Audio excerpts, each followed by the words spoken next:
There we go. This is Damian Macy of the Marshall Public Library Oral History Project and Friends of the Library. And we're here today on May the 15th of 2018 with Mr. Don Guinnip from Marshall. He's been a long-term farmer in this area and his family have been also. And with that, I'm going to ask Don a couple questions and we'll get going here. Don, I remember as a youngster back in the early 1940s, we drove down a gravel or sometimes even an ungravel country road. There were a lot of things along the road that I noticed as a big barn with nearly every farm. There was usually a silo or two. There was livestock. There were some telephone lines along the road, but no power lines. So let's just go back many, many years back in history and your family. Tell us how they did things and bring us up to date. Well, my family came here. They came from Steuben County, New York in the early 1830s, crossed on the Erie Canal to Sandusky, Ohio, and then they came down the Wabash River to Lafayette, Indiana, and stopped. And then I think in the winter of 1836, they came to Terre Haute, and they were looking for better land than was in New York. And in 1837, they crossed the river down in Sullivan County, Indiana to Clark County, Illinois, and Joseph Guinnip, the first Guinnip, picked out some land which was up this way about 10 miles where we live now, and in 1837 he built a log cabin on the farm that we live on. Don, do you know, did they travel by wagon and horses, or did they have only horses, or how did they? Well, most of what we know is hearsay. My grandfathers had two sisters who were teachers and educators, and they were the educated part of the family in my time. And they wrote letters and they wrote down things, so kind of some of the things we know were either oral history or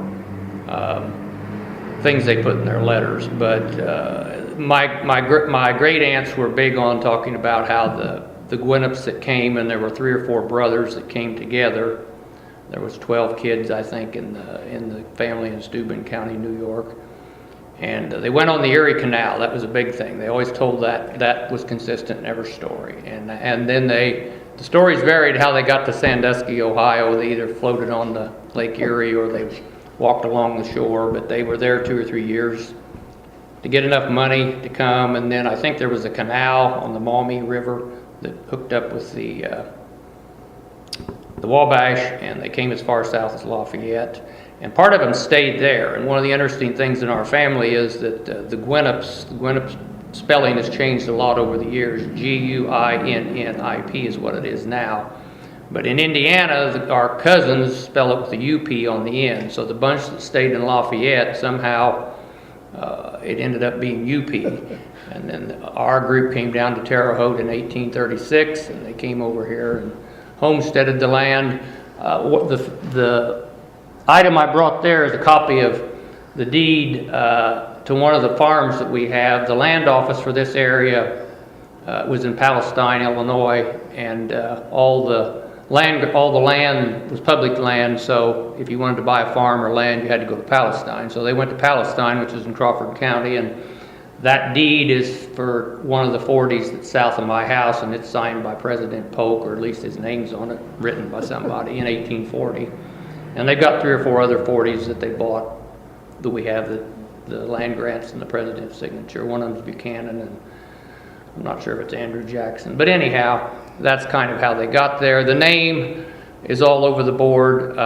My dad always said that Steuben County, New York was full of Dutch and Germans, and the Guinnip name got Germanized. And then when they got to Terre Haute, it got written by the French, and probably none of them could speak. So whoever wrote it, it got written different ways, and there's different spellings. And anyhow, it's interesting how it evolved. So the land we live, most of the farm, the center part of the farm, dates from the 1830s and 40s, and then it expanded over the years. Joseph Guinnip, my original ancestor, he bought quite a bit of land. They didn't really farm in the 1830s. They were subsistence farmers. They just raised enough to live on. They came here. The farm, the center part of our farm, by today's standards, is a terrible farm. It's just not good farm at all. It's only half tillable. It's hills. It's creek bottoms. But They were looking for, first of all, good drainage. They wanted free-flowing water. They bought the place because it had a creek with springs that ran year-round, and they were scared to death of waterborne diseases. Some of them must have died up in Lafayette from, it's kind of flat and up there. So they wanted good timber, free-flowing water, a lot of game, and good drainage. And where they built the log cabin was on top of a sand rock ridge, and it's 60 feet down to the creek, and there's 2 springs there, but it was heavy white oak and ash and hickory and poplar trees so they could build their log cabin. So they came there and settled and prospered, and they bought a lot of timberland. Marshall was just being founded about the time they got here, and Joseph bought a lot of land and then logged it off and sold the timber. They had a sawmill for the early buildings here in town. And then they farmed, and he set up a mercantile and had a family, had 5 kids, and his wife died first and lost all of his children. 4 of the kids had TB and consumption and smallpox. His oldest son, Jay, enlisted in the Union Army, and Lyman Guinnip, Joseph's brother, was a colonel, or he formed a unit, and anyhow, he entrusted his son to his brother, and his son was killed at Murfreesboro, Tennessee, and there's a grave marker down there, and we've been to see it, where Jay was killed. So Joseph lost all of his first family, and he went back to Sandusky and got another wife, came back and had another family. So Edward, one of his sons, was my great-grandfather, and he stayed out there where I live on the farm, built a different house, and he was more of the kind of a person that just lived. He drank a lot and enjoyed life, and he survived. But anyhow, family history is what it is, and he had 4 kids, and Arthur was my grandfather, was one of Edward's kids, so that's kind of where the commercial farm starts. And we talk about farming. Was it your grandfather then that really started the concept of farming that we see today? Yeah, Joseph was a subsistence farmer. I mean, he farmed, and he had a store here in town, and he had an orchard out there, and they raised things for to live on. And then Ed farmed to a degree, but he was kind of a politician. He was just a jack of all trades, and he lived on the land that he inherited and had a family. But my grandfather, Arthur, who was born in 1887, was really the one that began what I would say is a commercial farm. There wasn't a lot of really farming until the late 1800s in this area. It was just subsistence and raise enough to support your family and have something to sell so you could pay your taxes and. When he embarked on farming then, what was his primary crop, and how did he handle that? Arthur Guinnip, my grandfather, his story is really unique.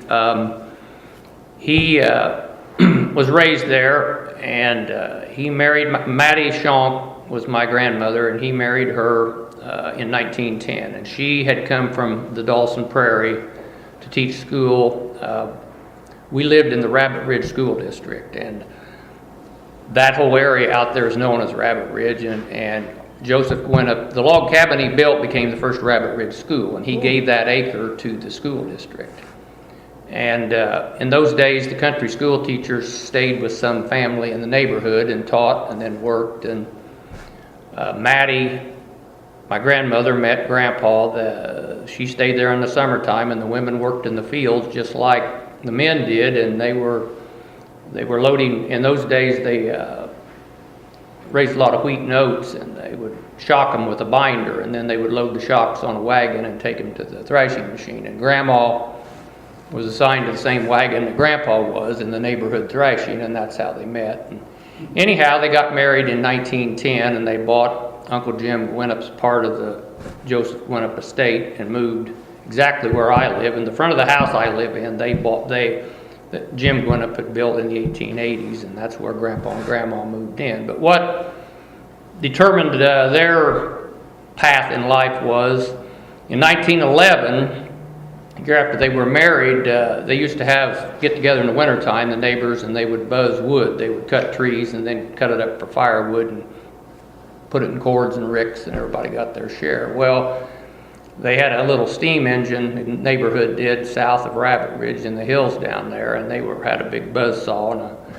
And my grandfather had on a waist, which is a floppy jacket, if you know what that is, overall waist. And he got caught in the belt, and it pulled him into the belt pulley, and he got his arm mangled. And this was in 1910, January of 1910. So the story goes that, they tourniqueted his arm because it was decapitated, but it was still hanging on. And they tied some poles on a horse, and like the Indians used to do, and they put him on there and took him over there was a hard road that went from Paris to Marshall.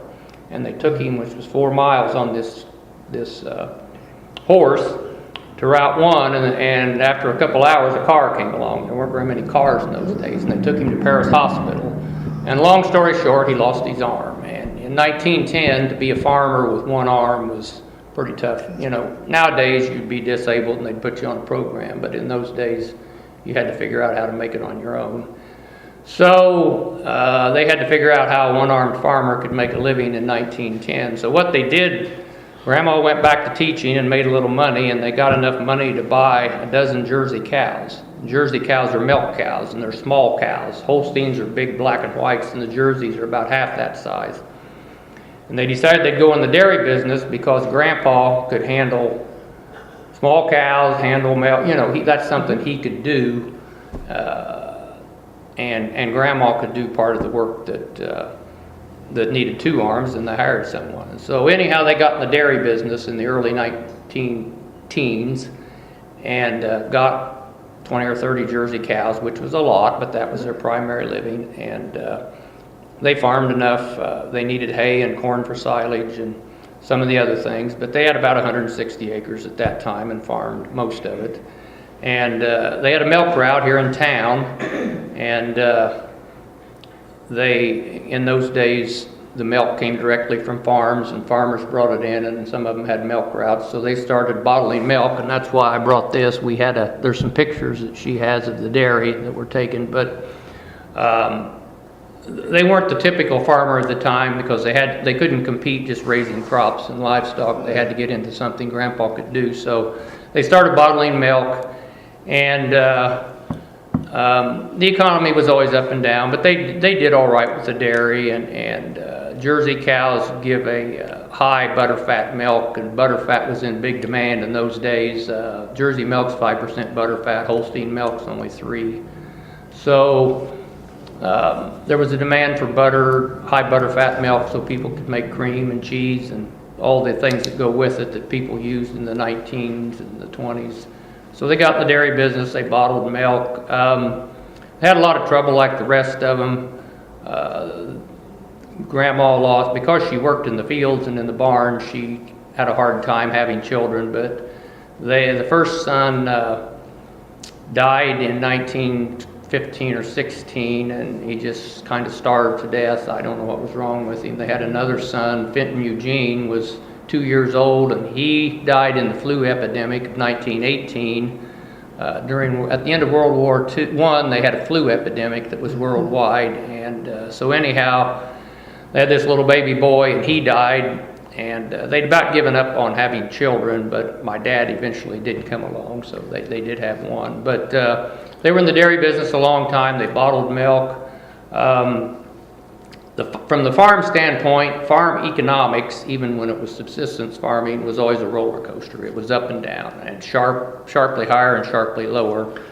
Don, you mentioned the threshing or having oats and hay for your livestock. Yeah. I've heard of the threshing machines, which I think were great big steam powered.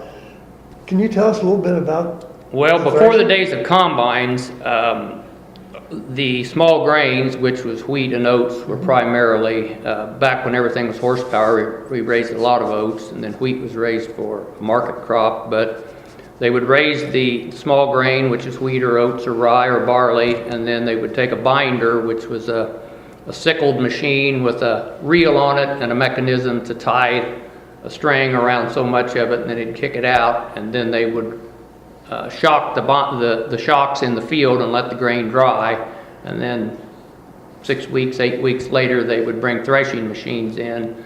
Most farmers didn't have threshing machines or steam engines. One person in the neighborhood or one professional would have a steam engine and a threshing machine. And most of this was before the days of the internal combustion engine, so there were no tractors. And so a steam engine and a threshing machine would come into the neighborhood sometime in June, July, or August, and they would set up, and then they would thrash most of the oats and the wheat from all the neighbors. So it was a community effort. A lot of people worked together, and you picked up the bundle of whatever it was, loaded it on a wagon, then took it to the thrashing machine, threw it in, and then the grain would come out, and you either took it to your granary or you took it to an elevator. So, And you mentioned the cows having hay. And we usually think of these large barns of having a hay mow. yeah. The traditional barns that are in the picture down here, and we had 3 or 4 of them on our farm, and that you used to see. Most of those barns were multi-purpose. They had a hay loft in the top to store the hay, and then below the livestock. And if depending on what they had, the horse stalls or the stanchions for the cows or whatever. But a lot of Clark County was in hay, pasture, and small grains. Just geographically, we're not in the prime farm country of Illinois. If you go north of Paris, you go 30 miles north of here, it's flat and black, and the soil's 10, 15 feet deep, and it has a lot of natural nutrients, natural ability to produce. The Wisconsin Glacier, back in history, 3,000 years ago, stopped at the big hill south of Paris. And everything north of that tends to be flat, prairie, and productive. Everything south of that is timber soils. All this soil south of the glacier was heavily timbered. So Clark County, other than maybe right north of Westfield, is all timber soils. And we had heavy cover of timber, which is good, but even when it was cleared, the productivity of these soils is not naturally high, and in those days we didn't have fertilizer and lime and things we know now that we need. So the productivity down here was never what it was up there. And the farms here had to adjust and do different things. So there was a lot more livestock, a lot more hay. Wheat, oats, rye, and barley did better down here. They could raise corn up there. So when we had horsepower, when we had a lot of cattle, hay was probably the biggest crop in Clark County, and then corn. And it's just a different economy, and most people don't, if you're not in the farming business, you don't make those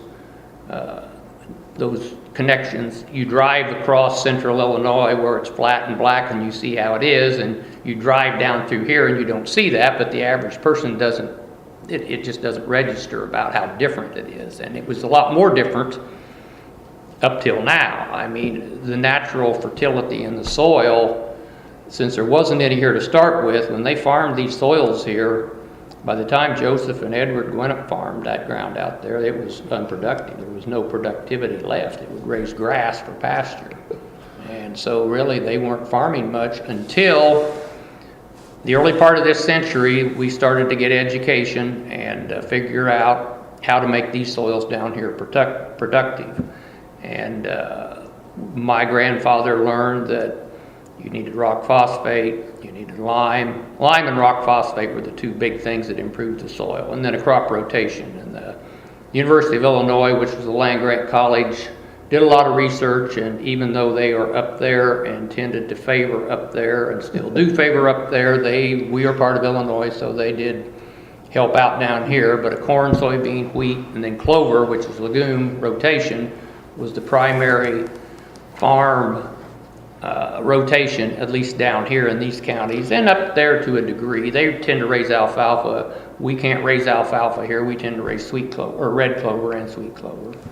So. You mentioned learning about this, but how was that transition from University of Illinois really picked up and learned? Well, word of mouth, or the land-grant college system, Abraham Lincoln wrote, and people laugh at this, that the greatest accomplishment during his time was to set up the land-grant college system. He did not consider the Civil War maybe his greatest accomplishment, but during Lincoln's time, a land-grant college was set up in each state to do research and to educate in agriculture, home economics, and engineering. That's why you have Purdue, the U of I, Mizzou, Kentucky, you know. So about the turn of the century, about 1900, they were putting out doing a lot of ag research at Champaign, and they'd kind of figured out, they already knew how to produce stuff north of here, and they'd kind of figured out how to make the environment down here work. And it was with the lime. You have to have neutral soils, and these soils need lime to neutralize them, tend to be acidic. So we put on lime. Rock phosphate is phosphorus is an essential element in growing crops. And then the rotation, corn, whatever the rotation was. We didn't really start growing soybeans until the 20s and 30s, but corn and wheat and a legume really brought the land from here south into much better production. And about the time of 1918, 1919, the Smith-Lever Act was passed, and that established the Extension Service. And the Extension Service was the delivery part of the education from the universities. So they put a farm advisor and a home advisor in each county, basically in the United States. And then the farm advisor was to disseminate the information from the land-grant college on the kinds of things we're talking about, farm production. And the home advisor would disseminate home, you know, canning and gardening and health and women's hygiene. I mean, in the rural areas, the women's thing's been going on a long time. I mean, we had home advisors in this county who had home extension units when my grandmother was in 1918. I mean, once a month they met together, and they, in each neighborhood or in the school, and they had, you know, 25 or 30 women had a home bureau unit, and it was all about exchanging education. And people in the city would have no idea of that. That even existed. And it was just different worlds. I mean, we didn't have electricity. The roads out there were impassable in the wintertime. It was just a different lifestyle. And even in my time, you know, I come from big families, and we used to have big family reunions in the summertime. And there was really a cultural difference between my urban relatives in Terre Haute and Chicago and the rural relatives that lived around here. I mean, they would come, you know, we lived on a gravel road until, we got electricity in 1950 where I live, and we lived on a gravel road till 1975. And we'd have reunions and dinners, and of course you opened the windows and the barn was 100 feet away and there were 1,000 flies, but the folks from the city were just flabbergasted when they would come to the reunions out in the country. And the house was always dirty because you couldn't keep it clean. I mean, you had to have the windows open, and here's the gravel road in front, 100 cows behind, and it was just life. And there was a huge, my great aunts in particular, you know, some of them lived in Terre Haute, and they were from well-off families, and they would come over here, and it was just, they hated coming over here. And how did the change of electricity coming influence and change the family life and farm life?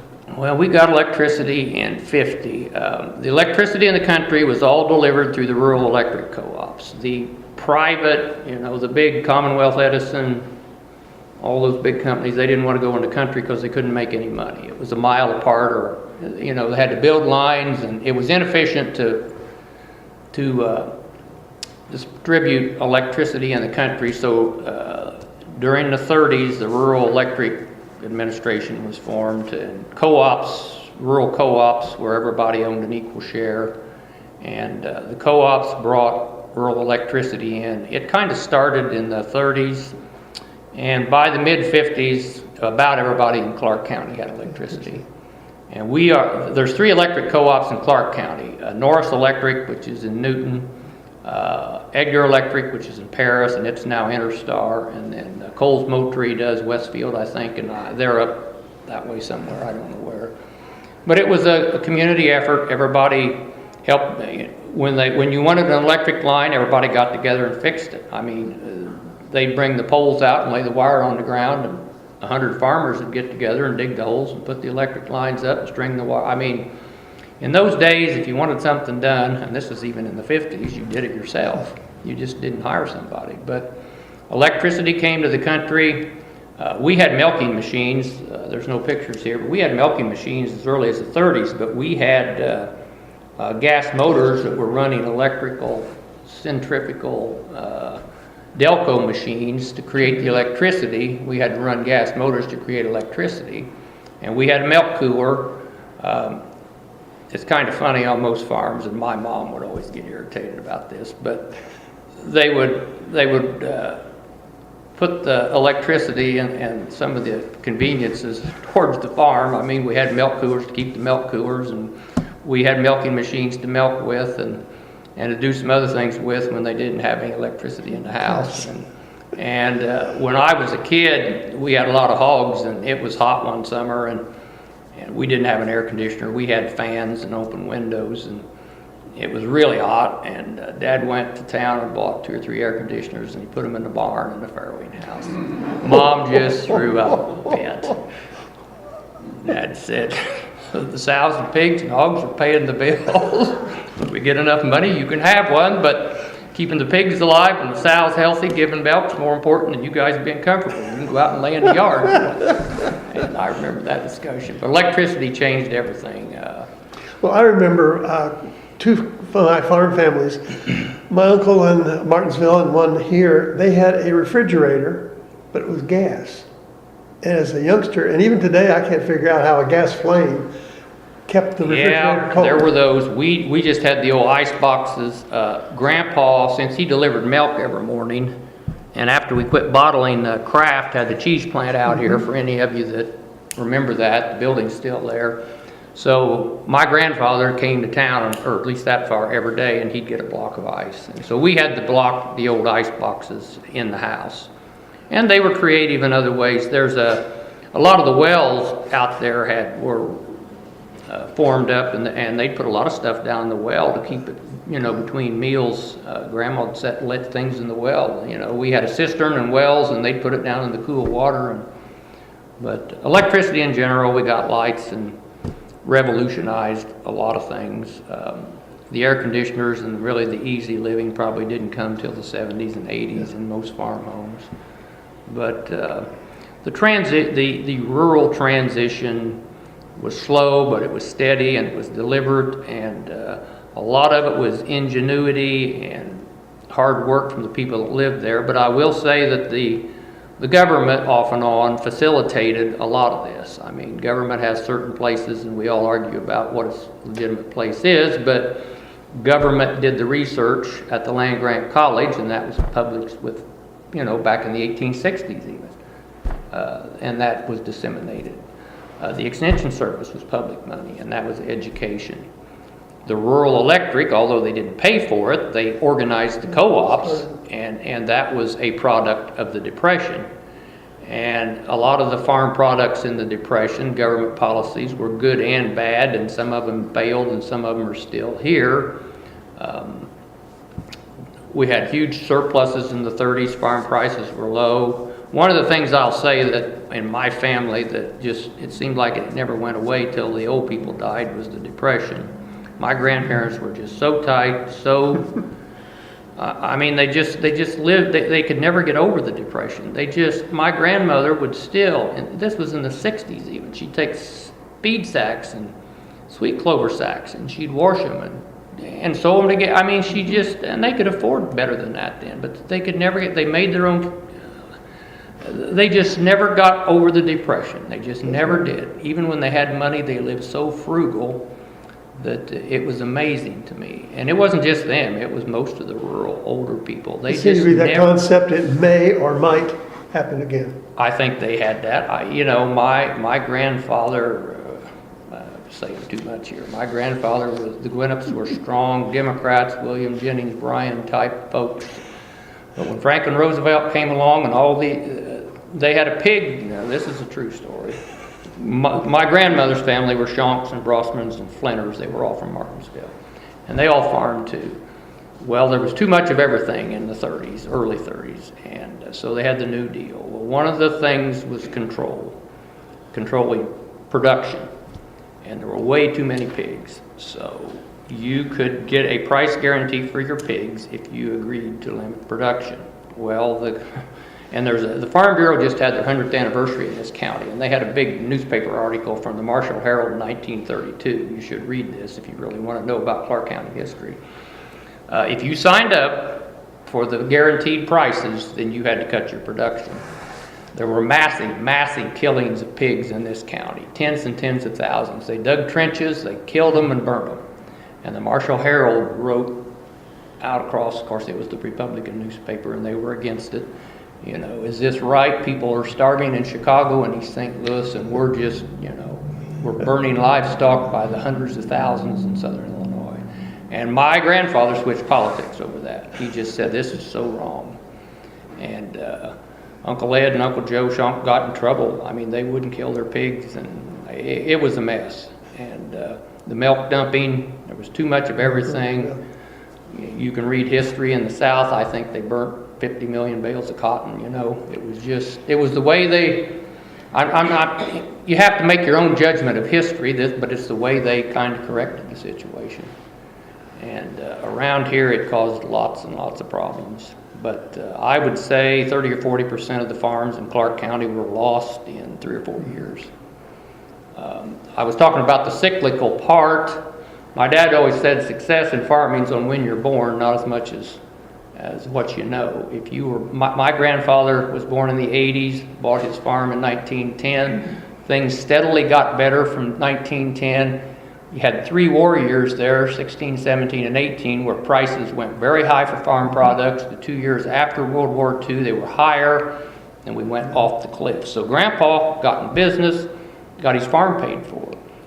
The people that were born 10, 15 years later got in business, and then they fell off the cliff in the Depression, or they fell off the cliff in the mid-20s. I mean, it was just cyclical. If you buy in at the bottom and you ride the land up and get it paid for, then when it goes down, if you're smart, you can hang on. The people that bought at the top, if you bought land in 1927 and it was $400 an acre, and you can go right out here north of town and I can show you some of them, and you got a mortgage from Cole & Cole or whoever over here, and 3 years later that land's worth $40 an acre, and then you got no money, you lost it. Ben and Amelia got a few of those lands too. Grabbing hammers, bought mortgages. My grandparents dealt with coal. Cole & Cole had a mortgage down at the south side of the courthouse, and Grandpa went in there one day. He had co-signed a note for his cousin, and his cousin hadn't paid, and he went in there to figure out what to do. And Cole said, that desktop is full of mortgages that have not been paid, and I have no hope of getting anything, and I don't want any more. He said, your cousin, you'll have to figure out how to pay your cousin's mortgage. And I just read that one of them borrowed $800 in 1927, and they paid, I hate to say it, like $16,000 or $18,000 in interest before they ever got the thing paid off, but they could never make a principal payment. And economy and agriculture has just been, and it still is, and it's luck and skill and smarts and working hard, but working hard won't always get you, you know, if everything's against you. So Don, you talked about your early family, and there was a thing that was horses, everything was horsepower. Then we moved into a thing called tractors. And how has that developed and changed farming with the tractor, and now even so much sophistication in that? Well, it expanded the size of the farms. You know, traditionally after the Civil War it was 40 acres, then 80 acres. And when my grandparents started, you needed 120 here. Up on the prairie you needed less because it was all tillable. My grandfather farmed with horses. He was one-armed. He liked technology because he needed it. He bought a tractor in 1927 or 28. They used it mostly for stationary power, to grind feed, to run a silage chopper. He got tractors to go to the field in 32 and 33. Arthur Guinnip, my grandfather, his cousins, Homer Guinnip and Harry Guinnip, had a blacksmith shop down here where the VFW is, and that was the International Harvester dealer. So he started buying, you know, in farming we got Colors Matter, John Deere and International Case, but we were red because his cousins sold International Harvester tractors. But it made farming a lot easier. It expanded it. My dad was in, Robert, my dad was in World War II, and he really didn't want to come back and farm, but Grandpa insisted that he did.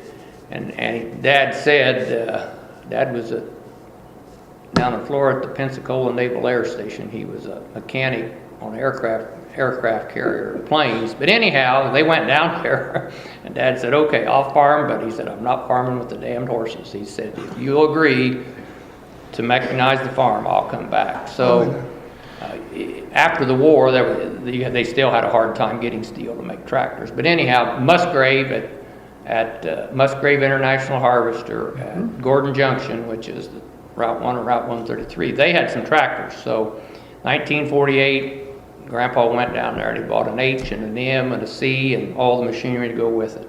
Wow. My mom said it took us 3 days driving Dad down there, and he drove everything back from, it was probably 20 miles from there. But Dad would not, we kept the teams of horses. They used, Grandpa would harness them and tie them up to the barn there up into the mid-50s and parade them around. He just couldn't get rid of them, but they quit farming.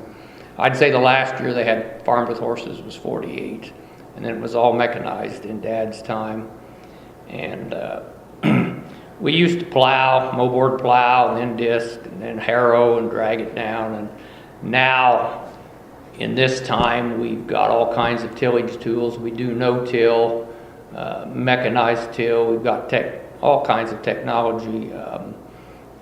We're just beyond belief that the generations before would understand at all how we farm in this day and age. But things have got big and technologically progressive, and what one man can farm by himself in this day and age, I don't know. 2,000 or 3,000 acres probably up on the prairie. Down here where it's chopped up, it's harder to do it because we have smaller. I mean, I've planted beans the last 3 days, and I probably planted 20 fields, but the average size is 20 acres. It's the geography here is, you go out north of Paris, there's 640 acres in some of those fields, so you can really be efficient that we don't have down here. But mechanization has come, and it's here, and we don't have the diversity. You were talking about the big barns. When I was being raised, everybody had livestock. Because the cheese plant was here, because there were big milk places in Terre Haute. This was the Terre Haute milk shed. I'd say half the farmers milked in Clark County in the 50s. Everybody had beef cattle and hogs. There were lots and lots of chickens. There were several poultry houses here in town. There were some big ones in Terre Haute. In the 50s and 60s, livestock was on every farm. Then we kind of went commercial and specialized, and now most of the farms here concentrate on corn and beans, and the livestock, the hogs are all big confinement buildings. There's a few dairies left in Clark County, but milk prices are so low right now that Prairie Farms has capped all the, Prairie Farms and Aldi is the milk bottler in this area, and they've capped the production from every dairy farmer. So the ones I know aren't going to last much longer. There's just such an overabundance of milk. And nothing to do with it. But the big changes. Don, when my dad owned a grain elevator back in the 50s, corn was picked and it was brought into the grain elevator in the ear and was shelled there. Now we combine corn. Right. Well, that transition for 1,000 years, they shucked corn. They physically went out, broke the husk off the thing and threw it off the stalk, threw it in the wagon, hauled it in. That became, mechanization started in the corn industry. I would say in the 30s, the first corn pickers came out, a mechanical machine that would go down the row and take the ear of corn and pull it off the stalk and elevate it into a wagon. The early corn pickers were contraptions that worked. They were better, but probably not till after World War II did we have high-quality corn pickers. We had 2 International M's, which were tractors, and they had mounted corn pickers like you're talking. You'd sit in the middle and the picker, the 2 rows here, and then there was an elevator out the back end of the wagon, and fill the wagon and haul the ears of corn into the elevator or haul them to a corn crib. We had a big double crib, wooden crib. And then in the wintertime, you would take the ear corn out, either grind it for your hogs and cattle or shell it and haul it to the elevator. There were guys around here, Jack Beerbaum lived down south of town, and he farmed a little, but he hauled coal and shelled corn for a living. And he had a commercial corn sheller, and he'd just go to farm and shell out the cribs, and they would haul it into the elevator. A hard way to make a living, but that's how the corn was handled then. It was just, we transitioned from shucking to picking, and now I have a combine, and I only have a 6-row head. I farm 900 acres, which is small by today's standards. Some of them have, it's not uncommon to have a 12-row head in this county. That's about as big. You get out west and up in Canada, they'll have 30 and 40 feet heads up there. But a combine can shell, if you can get it away from it, 50 or 60 acres a day, 200 bushel corn. And in the old days, if you could shuck a wagon load or 2 wagon loads, you were lucky. So mechanization and technology has just transformed, and it's like everything else in our society, you know. We had a lot of, you know, I went to SIU Carbondale to school, and a lot of my friends were coal miners. And Southern Illinois had 460 operating coal mines when I was down there. We'll drive down through there now and see what's happened, you know. There aren't 10,000 coal miners left, and technology, you know, nuclear, and all the green revolution. I mean, it's just like everything else, and farming has changed too. So, Well, change too that I think has taken place is the production, and you kind of alluded to that earlier. I don't know what your grandfather got as a yield per acre on his corn or beans, but that has steadily gone up and up and up, and that farm work in probably Champaign and Urbana has helped influence some of that too with fertilizers and chemicals. when Grandpa was starting to farm out there in the teens, most of it, the average corn was 30 or 40 bushel per acre. In some years when it didn't rain, they didn't get that. My grandfather, I remember, he raised his first 100 bushel corn, and this wasn't on the whole farm, but he had one field that he made an effort, and in 1948 he had a field that made 100 bushel per acre. That And was good. he built a new Good. corn crib that year that held 10,000 bushel. And they hired a guy, there was a mechanic, well, he still lives here in town, named Jack Ziegler. Jack had just come to town, and he went to work for my grandfather for 25 cents an hour, and they put him in the top of the crib, and he stayed up there during harvest to mow back the corn. That's the way they, you know, it was still ear corn. But the technology has really changed, and now we've got grain bins and dryers and semis, and it's just volume and dollars and a lot fewer people doing it. With that increase in yields and ups and downs and fertilizer and all, what has that done to the grain prices?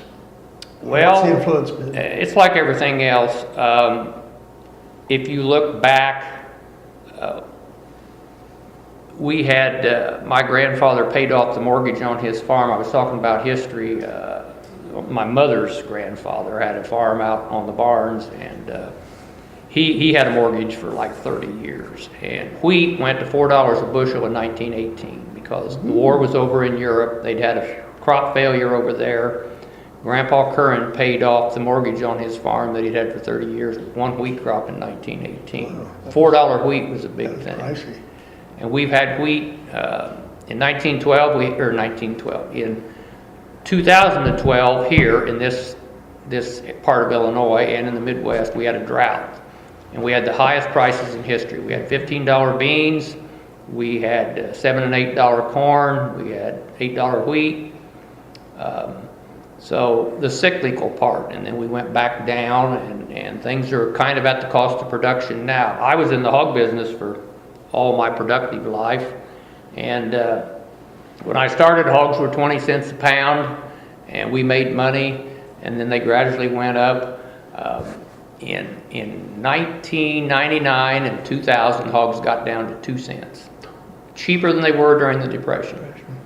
And 80 or 90% of the hog producers went out of business.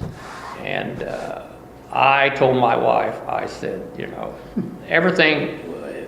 things go extreme. They always go overboard. You know, they didn't need to go that low, but they had momentum and just carried them that low. And I said, goes too low, it'll go too high the other way. We're going to stay in business, and we're going to make back what we've lost. And I will say, I'm getting in trouble with this, but that's the only time in my adult life that my mom ever interfered in the farm. She came out there one day and she said, everybody else has quit but you, and I can't understand why you haven't quit. And I said, well, we're not going to quit. I said, and I told her what I just said. I said, they won't be 2 cents very long. And I said, they'll go the other way too much. And I said, we're not getting out, Mom. She went back to town and never said any more. And I kind of brag here, exactly what, we had $60 hogs within a year. And we made back all we lost. And we did lose a lot of money for the 6 months they were 2 cents, because that's zero. And everything we put into them was a loss. But we made it back. And it's just this understanding of the economics and of the cash flow, and that, you got to save money when it's good, because you know it's going to get bad again. And that's the reason I think we've survived, is because my ancestors understood that. Yeah. And not all of my family survived on the farm. There were failures in our family. Some of it was bad judgment. Some things in life happen and you can't do anything about it. And some of these people that failed in my own family failed farming. It wasn't really their fault, but it happened. So, Well, Don, years ago, there was fertilizer, potassium. That was about it. You mentioned some lime. But now then, there's so much other stuff put on that field. There's all the chemicals and stuff. What has that done to help or hinder? when I helped my dad, in the 50s, we didn't really have chemicals. Most of the weed control was done by cultivation. We saved our own seed. We bought hybrid seed corn.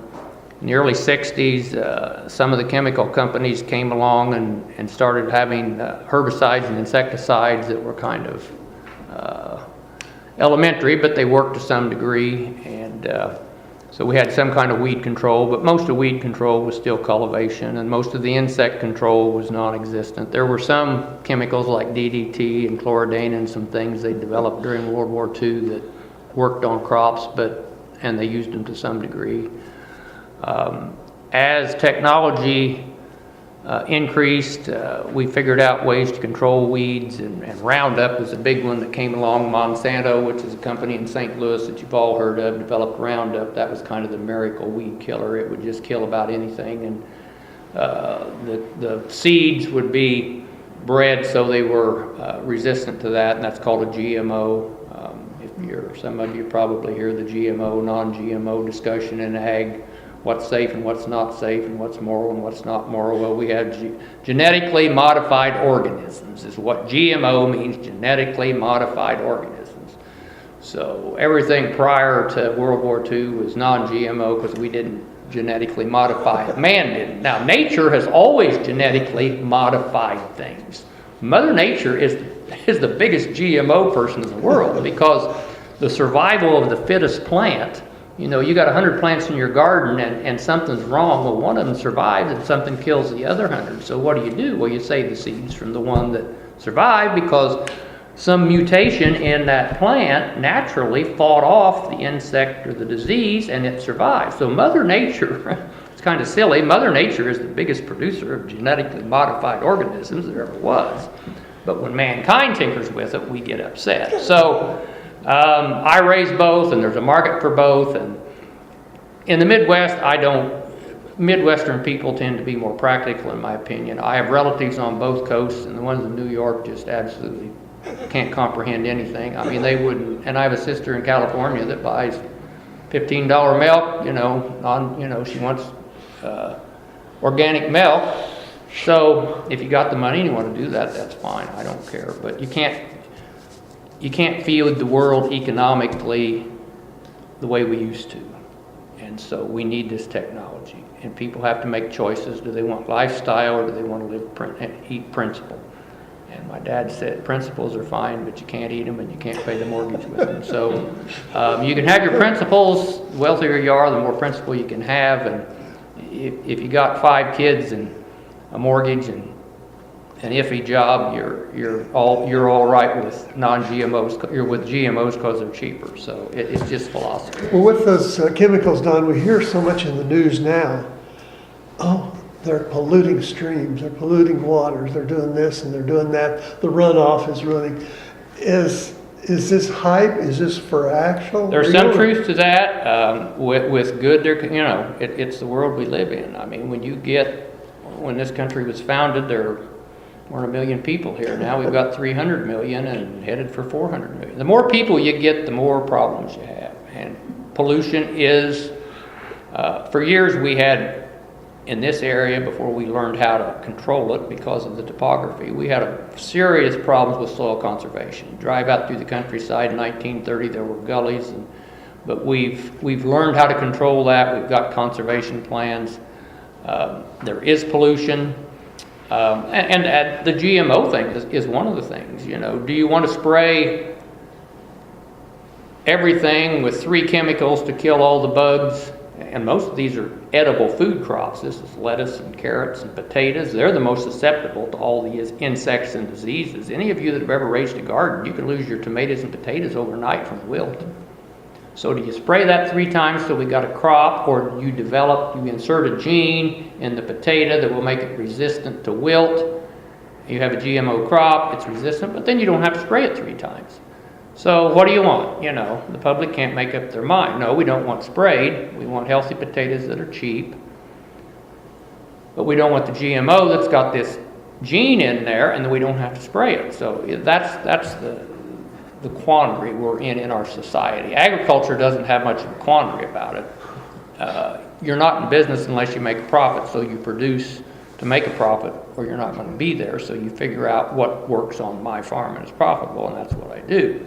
It's the big 10,000-foot discussion among the politicians and everybody else that gives the country direction. So we have a little bit of everything, but we do have pollution trouble.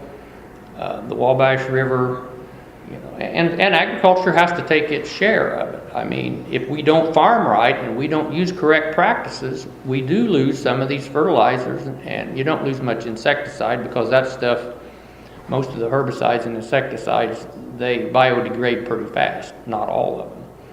But we do have some problems. We do need to clean it up.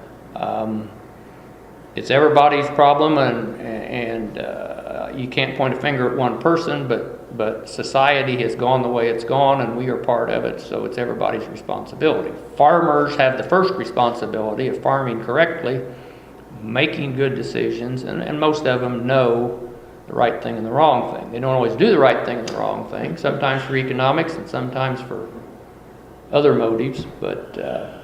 You mentioned conservation. You can drive across through the country here last week when we had so much wind, and you see big clouds of soil behind a tractor. Somewhere else or out in the fields, and there's huge... Are we losing topsoil from that? We're not losing topsoil. We don't lose much in the Midwest from wind pollution. What you see behind the tractor, that we're not losing any of that. That's just dust created by motion. Most of the erosion around here is water. We had a couple, when you have these 3 and 4 inch rains, when the soil is already saturated, that's when you get most of the erosion. And you get gully erosion and sheet erosion, and you get it everywhere. You get it up north of Paris on the prairie. It's just they've got 8 foot of topsoil, so they're still washing away. They've still got half of it. Down here where we only had 6 inches, we've lost it in places. But we have the ability to, and the conservation know-how to stop soil erosion if the will is there to do it. And most people have. Most people are good stewards. We have a soil and water conservation district in this county, and we have a USDA office in Martinsville that deals with that. Not everybody likes the way they do things, but soil conservation is important, and the public needs to support it. And farmers, most of them are good stewards, but not all of them. It's like anything in society, 80 or 90% are pretty good about it. You've always got a few that aren't. So how do you do it? Don, we've gone from horse and buggy to fat tractors and GPS tractors and all. Just looking ahead, the young person who did want to start farming today, what's his outlook? Well, it's sad. I won't say you can't, because people prove you wrong all the time. I grew up on a farm. There was plenty of land there. None of my family wanted to farm, so I got to farm, and there was no fight about it. There were some big families with lots of boys where there wasn't enough to go around, and somebody made a decision, and part of them got to farm, part of them didn't. It wasn't fair, and it was hard feelings, but that's the way it is. In this day and age, if somebody doesn't set you up, it's really difficult. You know, I have a land base. I have landlords. I farm for Damien. I've got kind of a start. Just to walk out the door here as a 25-year-old young person and say, I want to farm, you really got a chore ahead of you, because accumulating the capital, a new combine is $250,000, tractors $150,000, grain bins $50,000. Land has gone from $4 or $5 an acre, you know, 1900 to the highest we got in this county was $10,000 an acre. So if you need, the university will tell you need 1,200 acres minimum of corn and beans to support that's the minimum economic farm to start on. And you figure out renting the land, the machinery. No banker, even the Farmers Home Administration, who has a starting farm program, you can't cash flow it and start it. Somebody has to help you. And that isn't fair, and it's not right. It's like a lot of things in the world, you know, it's the way it is. And there's a lot of people that would like to farm and make good farmers who never get the opportunity, and there's a fair number out there that really didn't want to farm, but it's like my grandfather and dad, you know, this is your responsibility. You're going to come back here and farm and take care of us when we get old, and we're going to move in with you, and that's the way it's been done for generations, and that's the way they expected it, and that's what happened. So with that difficulty of the young man getting started, I guess what is the outlook for farming? Is it strictly going to be a family? I think it'll just be mostly families, not completely, but corporation? Even the corporation, it's going to, in this area, it's going to be family based, because that's the way our society works, and that's the way we're set up for it to work. You get in the fruits and vegetables and some of the poultry things where it's the corporations control it. It's a little different, but however it's done around here, it'll still be family operated. They'll just be big. They'll have some of them will have a lot of hired help, a lot of employees. It'll still be a family unit, and it'll just be on a different level, a different scale. If you read the farm magazines, the big thing now is women in agriculture. You know, it used to be considered, it was hard work. Until we got all this mechanization and technology, society was different. Most women didn't want to farm. They really didn't want anything to do with it at all, but the ones that lived on a farm, my mom ended up milking and washing the milkers, and she had 1,000 chickens, and I mean, it was, you know, she did her part, and most of them really didn't want to do that. But it's different now, and the big thing is women in agriculture. They're not out there with a scoop shovel in their hand, and they're not climbing up in the silo every morning. They're managers, really. And you know, somebody still does the tough work, but it's changing, and it's going to be big, and it's going to be management oriented and technology oriented, and probably the less productive land in a lot of places like this eventually will not be in production. We've mostly been talking about the male farmer out in the field, but obviously farming has changed a lot in the farm household. There used to always be a big garden outside, wives canned, and all of these things. They had some chickens and all. They fixed their own chickens for fried chicken dinner. My grandmothers were the typical farm women. They had a farm household. They had a large garden and raised a lot of their own. They canned. My mom froze a lot of stuff, but my grandmothers, you go in any farmhouse in the middle of the summer, and there was a pressure cooker sitting on the stove, and they canned all summer. You know, green beans and then corn and beets and whatever else it was, and you don't have that.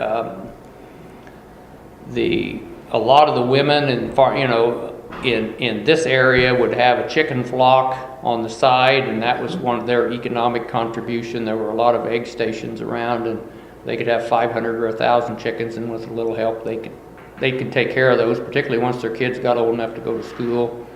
My grandmother had 1,000 chickens, and she'd gather the eggs and wash them and clean them and candle them and, take care of the chickens. And now the men did the heavy work even out there, but that was kind of her contribution. And it was always I wasn't a joke, but it was, the women kept the egg money, and that was the grocery money, and that's how a lot of families That's right.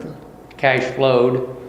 And there's not any chickens left. A few people have them just for their own use. Gardens are more popular here than a lot of places, but a lot of farms don't have gardens. The farm wife, I always borrowed money at the Farm Credit Bank, and there was a woman named Sue Cornwell. Some of you may know her from Martinsville. She ran that for years, and She just retired. she treated me very well, and she was a good businesswoman. And one of the things that, when I got in business, it wasn't the farmer. When you were borrowing money in large amounts of money and making business decisions, your wife was always there, at least to sign the papers and to have some occasion, because her name was on it, what was going on. And Sue told numerous people, including us, she said, well, one of the things that's changed in my time here is that farmers are not like everybody else. Most of the people that go to work have some kind of an insurance plan. And health insurance became increasingly important.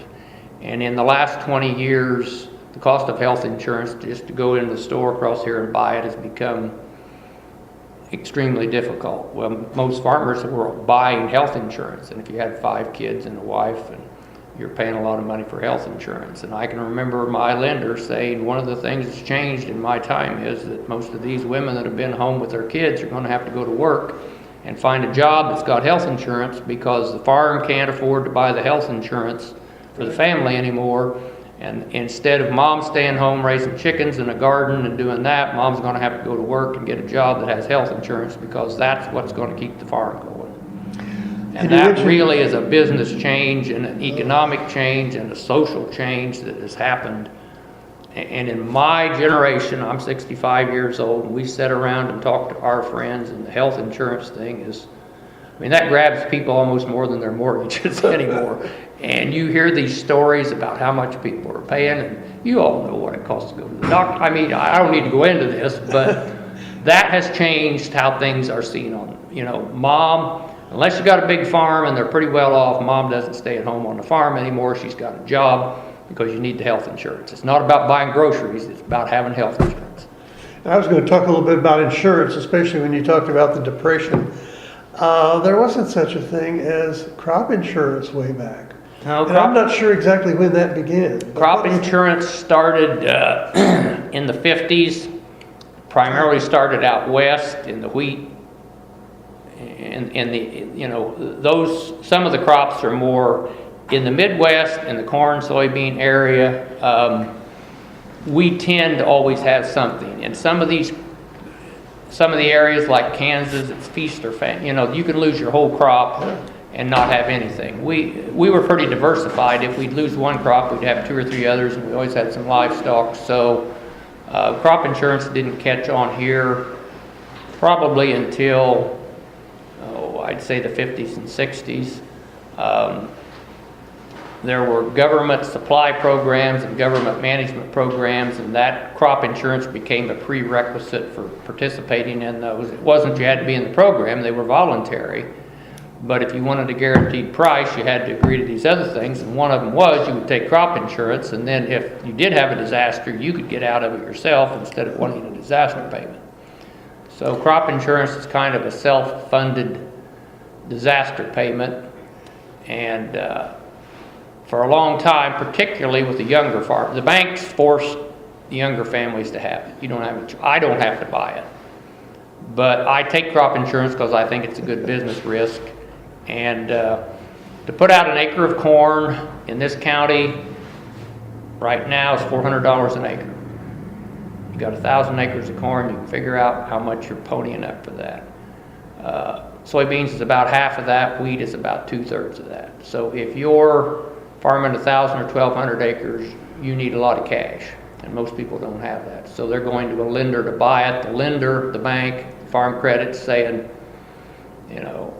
you're going to have crop insurance, and we're going to be the first lean against there because we're gonna get paid first. So if they loan me $200,000 to put out my crop,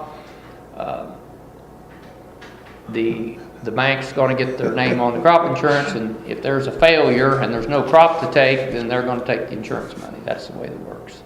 And so that's why we have crop insurance. And the idea was to get the government the government got involved in farming in the 30s, as I was talking about the pig killing and all that stuff, burning the cotton bales, and they stayed in it since then. And it's been a political discussion for all that time, whether USDA has any business meddling in agriculture, and they have, in my opinion, they have some business. I really think they have a legitimate reason to be there as far as conservation, because the public good is served by good conservation practices. Now, some of the other programs they're involved in are probably not necessary, but we live in a country where we govern by consensus. So 200 million of us elect somebody, and then they run things, and then we elect somebody else and they go in a different direction. So we're going to continue to have kind of what we got. Well, thank you, Don. With that, it's been a pleasure having you here. Again, we certainly appreciate and thank you for taking the time out of the field. Well, I'm glad to be be here. with us. And I hope that's kind of given a little scope from the horse and buggy days up through what we're living with today. And I want to say again, we sure appreciate it. Thank you. Thank you so much. I hope my opinions didn't offend anybody, but you can look back and you can see all the well-meaning things we've tried to do over the past 150 years. And a lot of them worked, but a lot of them didn't. And sometimes we didn't have sense enough to pull the plug, but